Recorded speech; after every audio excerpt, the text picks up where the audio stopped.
Class 10th का science का chapter number 3 जिसका नाम है मेटल्स एंड नॉन मेटल्स, इस चैप्टर की एक्टिविटी 3.9 को डिस्कस करते हैं। नेक्स्ट टॉपिक हमारे पास है एक्टिविटी 3.9।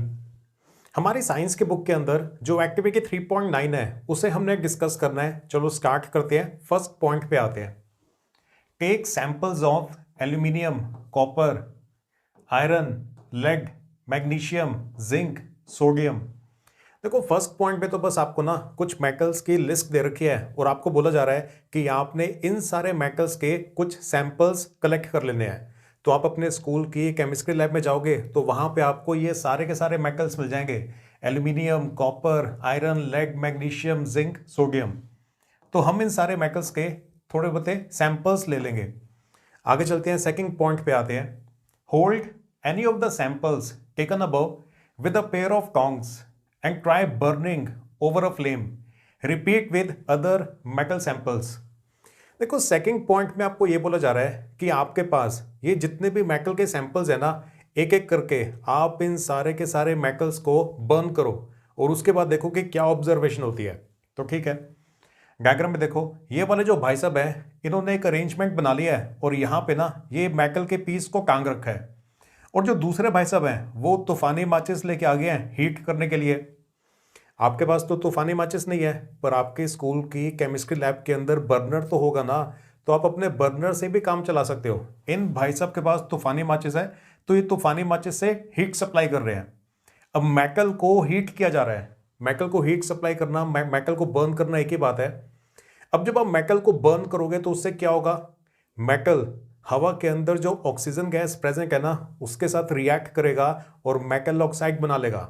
फॉर एग्जाम्पल ये देखो, सबसे पहले ये हमारे पास एल्यूमिनियम है। एल्यूमिनियम को अगर आप बर्न करोगे तो एल्यूमिनियम एयर के अंदर जो ऑक्सीजन प्रेजेंट होती है उसके साथ रिएक्ट करता है और रिएक्शन की वजह से एल्यूमिनियम ऑक्साइड बन जाता है। On heating aluminium combines with oxygen to form aluminium oxide. दूसरे एग्जांपल के ऊपर आते हैं। ये देखो जो कॉपर है, कॉपर को अगर आप हीट सप्लाई करोगे, कॉपर को अगर आप बर्न करोगे तो कॉपर ऑक्सीजन के साथ कंबाइन होगा और कॉपर ऑक्साइड बना लेगा। जो कॉपर ऑक्साइड है वो ब्लैक कलर का होता है, जो कॉपर है वो इनिशियली रेडिश ब्राउन कलर का होता है। तो copper on heating combines with oxygen to form copper oxide. सारे के सारे मेटल्स के साथ ना यही होने वाला है। तो ये देखो जर्नल फॉर्म के अंदर आप इस तरह से लिख सकते हो कि metals on heating combine with oxygen to form metal oxide. Metal को आप हीट करोगे तो वो ऑक्सीजन के साथ कंबाइन होकर मेटल ऑक्साइड बना लेगा। मेटल को अगर आप बर्न करोगे तो वो ऑक्सीजन के साथ कंबाइन होकर मेटल ऑक्साइड बनाएगा। बाकी एग्जांपल्स भी लिख दिए हैं, जैसे लेड को हीट करने पे लेड ऑक्सीजन के साथ कंबाइन होकर लेड ऑक्साइड बनाएगा। जिंक ऑक्सीजन के साथ कंबाइन होकर जिंक ऑक्साइड बनाएगा। सोडियम ऑक्सीजन के साथ कंबाइन होकर सोडियम ऑक्साइड बनाएगा। तो किसी भी मेटल को आप लोगे ना तो मेटल को बर्न करने पे ऑक्सीजन के साथ कंबाइन करके वो मेटल ऑक्साइड बनाएगा। क्लियर हुआ? आगे चले। नेक्स्ट पॉइंट में अब आपसे ये पूछा जा रहा है, विच मेटल बर्न्स इजिली। वो कौन सा मेटल है जो सबसे आसानी से बर्न हो जाता है? तो इसका आंसर तो बहुत आसान है, सोडियम है वो। सोडियम भाई साहब को तो सिर्फ हीट करने की भी जरूरत नहीं है, थोड़ी सी आप चिंगारी सप्लाई करोगे ना वो बर्न करना स्टार्ट कर देंगे। तो जो सोडियम है वो काफी आसानी से बर्न होना स्टार्ट हो जाता है। फिर नेक्स्ट पॉइंट में ये पूछा जा रहा है, व्हाट फ्लेम कलर, फ्लेम के कलर के बारे में पूछा जा रहा है। What flame colour do you observe when the metal burn. जब आप अलग अलग मेटल्स को बर्न करोगे तो कौन कौन से कलर का फ्लेम आएगा।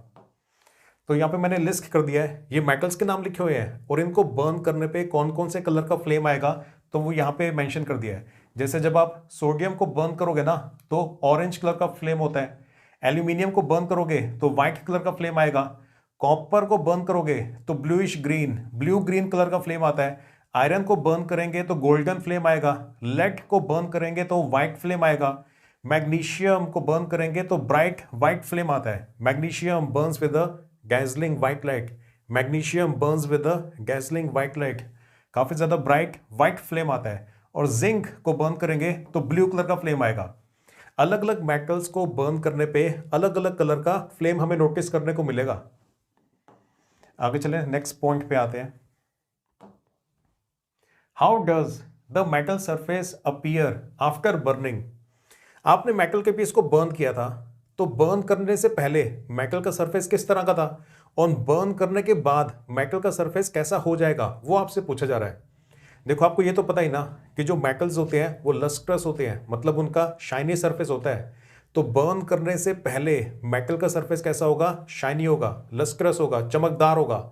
लेकिन जब आप मेटल को बर्न करोगे, बर्न करने के बाद उसकी जो लस्कर है ना खत्म हो जाएगा, जो शाइनी अपीयरेंस है वो खत्म हो जाएगी, क्योंकि अब मेटल के आउटर सरफेस के ऊपर एक मेटल ऑक्साइड की लेयर बन चुकी है। आपने मेटल को बर्न किया, मतलब हीट सप्लाई करी, तो हवा के अंदर जो ऑक्सीजन गैस प्रेजेंट है उसके साथ मेटल रिएक्ट करेगा और मेटल ऑक्साइड की एक लेयर बन जाती है मेटल की आउटर सरफेस के ऊपर, जिसकी वजह से उसकी जो शाइनी अपीयरेंस है ना वो खत्म हो जाती है, वो डल हो जाएगा। तो इसके आंसर में आप ये लिखोगे, after burning metal surface loses its lustre. Lustre का मतलब होता है शाइनी अपीयरेंस। जो मेटल है वैसे तो वो लस्ट्रस होते हैं, चमकदार होते हैं, शाइनी अपीयरेंस होती है, लेकिन बर्न करने के बाद उनकी ये जो प्रॉपर्टी है खत्म हो जाती है। क्यों खत्म हो जाती है, उसका रीजन ये है, because it gets covered with the layer of metal oxide, क्योंकि उसके ऊपर ना अब मेटल ऑक्साइड की एक लेयर आ चुकी है रिएक्शन की वजह से। नेक्स्ट पॉइंट पे आते हैं, arrange the metals in decreasing order of reactivity towards oxygen. फिर नेक्स्ट पॉइंट में आपसे ये पूछा जा रहा है कि जो आपको मेटल्स दिए गए थे ना, इन सारे मेटल्स को आपने अरेंज करना है ऑक्सीजन के साथ, वो कितने ज्यादा रिएक्टिव हैं उस हिसाब से। जो सबसे ज्यादा रिएक्टिव है ऑक्सीजन के साथ वो सबसे पहले आएगा, फिर उससे कम, फिर उससे कम, फिर उससे कम। तो decreasing order of reactivity towards oxygen, oxygen के साथ कौन मेटल कितना ज्यादा रिएक्टिव है उसके हिसाब से आपने अरेंज करना है। तो अरेंजमेंट हमारा इस तरह का बनेगा, सबसे ज्यादा रिएक्टिव सोडियम है तो सोडियम सबसे पहले आएगा, उसके बाद मैग्नीशियम, फिर एल्यूमिनियम, फिर जिंक, फिर आयरन, फिर लेड, और सबसे जो कम रिएक्टिव है ना वो कॉपर है। इन सब में से जो कॉपर है वो सबसे कम रिएक्टिव है, और इन सब में से सबसे ज्यादा रिएक्टिव सोडियम भाई साहब है। सोडियम सबसे ज्यादा रिएक्टिव है, जो कॉपर है वो सबसे कम रिएक्टिव है। नेक्स्ट पॉइंट पे आते हैं, are the products soluble in water. यहां पे प्रोडक्ट का मतलब ना मेटल ऑक्साइड है। मेटल को बर्न किया था तो रिजल्ट में मेटल ऑक्साइड बन गया था ना, तो उस मेटल ऑक्साइड के बारे में पूछा जा रहा है कि क्या वो वाटर के अंदर डिसॉल्व हो जाता है, सॉल्यूबल है। तो इसका आंसर है कि जो सोडियम ऑक्साइड था ना, that is soluble in water. जो सोडियम ऑक्साइड है वो वाटर के अंदर डिसॉल्व हो जाता होता है। Other metal oxides are insoluble in water. जो बाकी के हैं ना वो सारे के सारे डिसॉल्व नहीं होने वाले। जो सोडियम है, सोडियम ऑक्साइड, वो आसानी से वाटर के अंदर डिसॉल्व हो जाता है। Sodium oxide is soluble in water, other metal oxides are insoluble in water. अगर आप यहां तक पहुंच गए हो तो प्लीज वीडियो को लाइक कर देना और चैनल को सब्सक्राइब कर लो।